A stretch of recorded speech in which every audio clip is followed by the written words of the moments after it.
that hoe in the past till I get this cash. I might real nigga with no dash. I'ma just push the gas, yes. Hi, Arno. Hi, Queen Azizar. How are you? I'm good. I'm great. And yourself? I'm good. Are you a bit nervous? You seem a bit nervous. Not really. I mean, I've done interviews before, so. Yeah, but you've never done an interview with me. Okay. I know, yeah, we've never done. It's actually the first one. This is very true. Thank you so much for making yourself available for me, and congratulations on the huge project. 17 joints. Thank you so much. What happened? How did that come about? First, the name is self-explanatory. In the interest of time, the last project that dropped was an EP in 2017. Yes, Faces. And, people have been waiting for follow-up, exactly, Faces, and people have been waiting for a follow-up, but I'm a perfectionist, and projects with such a long length, that you don't make them overnight. True. You need to take time, you need to go through stuff, have a little story, because it's about the story. People don't just listen to music now. I mean, people listen to music, but there must be a meaning behind every track.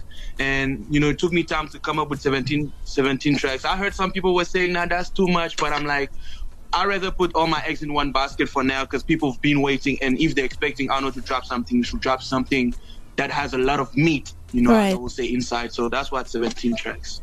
For those who might not know who you are and your story and where you come from, take us back a little bit. Yeah. Okay, so Arno Steez. I'm originally from Ivory Coast. It's in West Africa.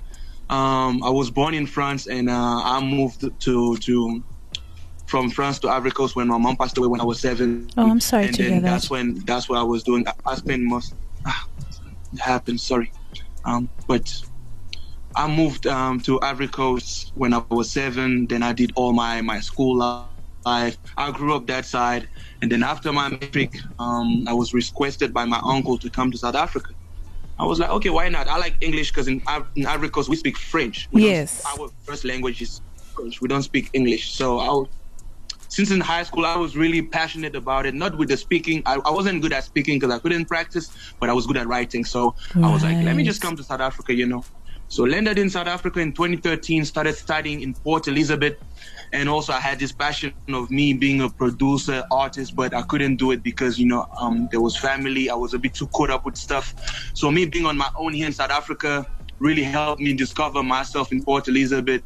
I met people who helped me collect money and put together a studio equipment. Started recording, started practicing, watching YouTube videos, how to make beats, how to mix, and at the same time learning and improve my English, my vocabulary, writing songs, because people might not know, but I had to transition from French to English, which is a huge step. How long did that take you? A song in French and then switch up to English, So yeah, it took a while. 2013, started pushing 2014, 2015, and then 2017, I decided to put out the project.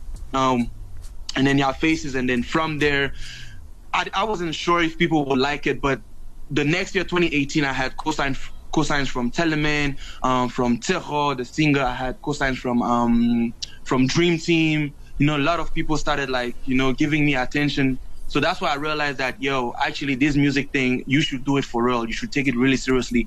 If people in the high places really recognize it, even though it wasn't, to me personally, it wasn't there the way I picturized it. But I just said, let me just take a shot. So I kept pushing, and then came the time where I realized I need to come to Johannesburg. No, Johannesburg is correct. That's correct. I had to say Johannesburg, because really that's where everything is happening, and P is kind of we're still upcoming with the music and the scene and everything. So I just told myself that I'd rather come to Johannesburg because all the right connections are here, and then I can build a solid career, make the proper network, and then give back to the community back in Port Elizabeth and eventually back in my country. But yeah, that's a story.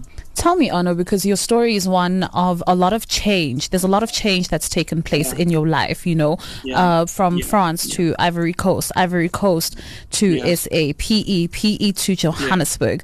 That's a lot of change. How do you adapt to change so well? What is it that you do and seem to get right? Because personally I hate change. I don't adapt well to change. It takes me a while to kind of get my bearings, but this is something that you've obviously managed to do.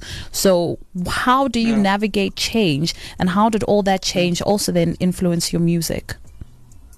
I will say eventually from France to Ivory Coast was unexpected, because it happened like over a week, and I had to go to Ivory Coast and get used to a new background and everything. At least I had my grandmother who raised me, and I had family members, so that was quite easy. You know, I could cope with that. And then moving to South Africa was a different story, because now by the time I landed to the airport, I realized that, I'm on my own. Like, I have to be my own man. So I go to Port Elizabeth.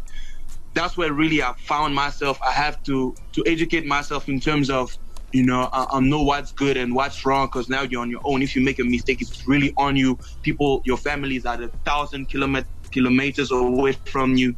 So, you know, I really learned on the fly. You know, hopefully I had some good friendships that really taught me positive things. Some friendships that told me that, you know, I shouldn't take some directions in life. But everything was really, I was really on my own, and I really had to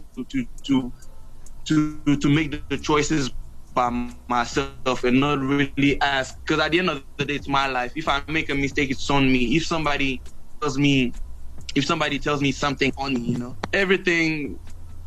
It was I would say depressing at some point, because when you don't have when you're really an overrunner in the country and you're really trying to learn everything on the fly, so that you have a lot of moments where you feel lonely. You know, you're hustling, it's not moving, it's not really moving the way you planned it. And now I think it's time for us to talk about In the Interest of Time. Tell me about the project and how it all came together. 17 tracks strong. Who's on production? Some of the features that you have on there as well, and really the story. Okay, cool. So I will start with the story. As I said, In the Interest of Time is because it's been a while since I dropped this full length project for my people. So that was basically the name, In the Interest of Time.